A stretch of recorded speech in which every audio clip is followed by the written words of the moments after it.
सभी को team keep learning की तरफ से नमस्कार। इस वीडियो में हम ब्रीफ में बात करेंगे कि डिस्क्रिप्टिव स्टैटिस्टिक्स क्या होता है और डिस्क्रिप्टिव स्टैटिस्टिक्स के क्या क्या कंपोनेंट होते हैं, और उन कंपोनेंट्स में से आज हम बात करेंगे मेजर्स ऑफ सेंट्रल टेंडेंसी के बारे में। और मेजर्स ऑफ सेंट्रल टेंडेंसी में भी उसके क्या क्या कंपोनेंट्स होते हैं या किन किन मेजर से मेजर्स ऑफ सेंट्रल टेंडेंसी को निकाला जाता है, उसके बारे में हम बात करेंगे। तो आइए शुरुआत करते हैं। फिर से मैं रिकॉल कराना चाहूँगा आपको कि डिस्क्रिप्टिव स्टैटिस्टिक्स होता क्या है। तो क्या होता है? The branch of statistics that focuses on collecting, summarizing and presenting a set of data. मैं ये बात अपने पहले वीडियो में भी क्लियर कर चुका हूँ कि एक होता है सैंपल और एक होता है पॉपुलेशन। जब हम सिर्फ सैंपल डेटा पे अपना स्टैटिस्टिक्स लगा रहे होते हैं कि उसमें मिनिमम वैल्यू क्या गई, मैक्सिमम क्या गई, उसमें एवरेज क्या गई और उसका स्टैंडर्ड डेविएशन क्या था, तब हम बात करते हैं डिस्क्रिप्टिव स्टैटिस्टिक्स की। और अगर वही चीज़ हम किसी पॉपुलेशन पर लगा रहे होते सैंपल डेटा का उपयोग करके, तब हम उसको बोलते हैं इन्फरेंशियल स्टैटिस्टिक्स। तो मैं उम्मीद करता हूँ आपको डिस्क्रिप्टिव स्टैटिस्टिक्स समझ में आया होगा। इसके नाम से समझ में आ रहा है कि हम सिर्फ डिस्क्राइब करेंगे कि इतना न्यूनतम था, इतना अधिकतम था और इतना औसत था, पर उसके अलावा कोई कंक्लूजन नहीं निकालेंगे पूरी पॉपुलेशन के लिए। तो वो होता है डिस्क्रिप्टिव स्टैटिस्टिक्स। आगे बढ़ते हैं कि डिस्क्रिप्टिव स्टैटिस्टिक्स में क्या क्या होता है, इसके क्या कंपोनेंट्स होते हैं, किन कंपोनेंट्स की मदद से हम डिस्क्रिप्टिव स्टैटिस्टिक्स बताते हैं या शो करते हैं।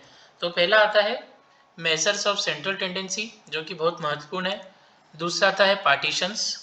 तीसरा आता है मेजर्स ऑफ डिस्पर्जन या वेरिएबिलिटी। और चौथा आता है मेजर्स ऑफ सिमेट्री।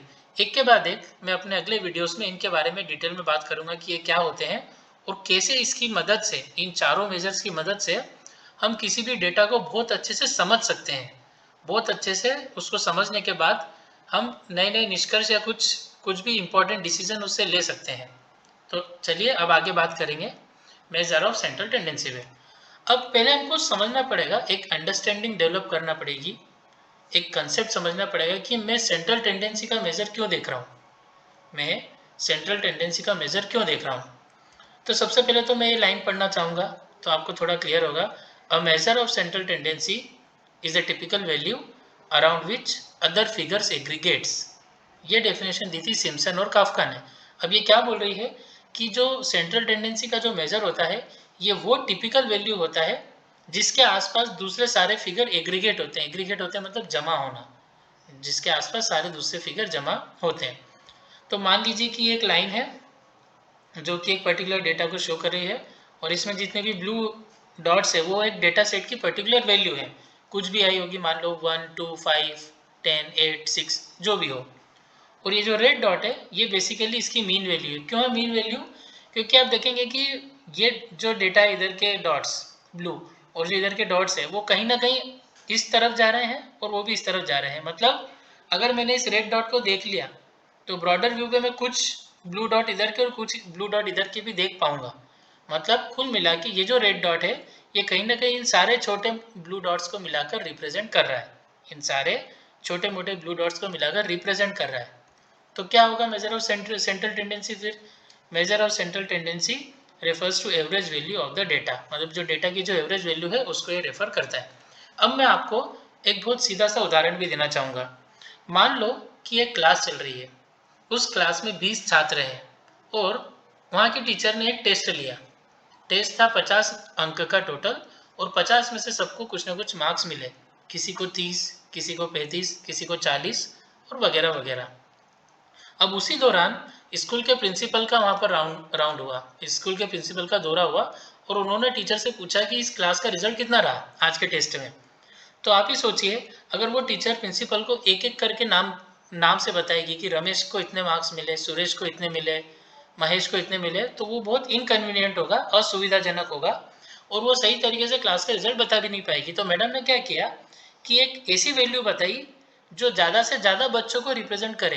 ये बहुत ही महत्वपूर्ण है, इसको समझिएगा।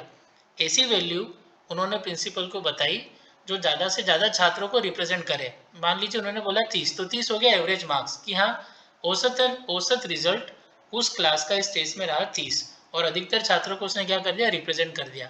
तो एवरेज वैल्यू क्या होती है? एवरेज वैल्यू वो वैल्यू होती है जिसके आसपास अधिकतर वैल्यूज जमा होती है।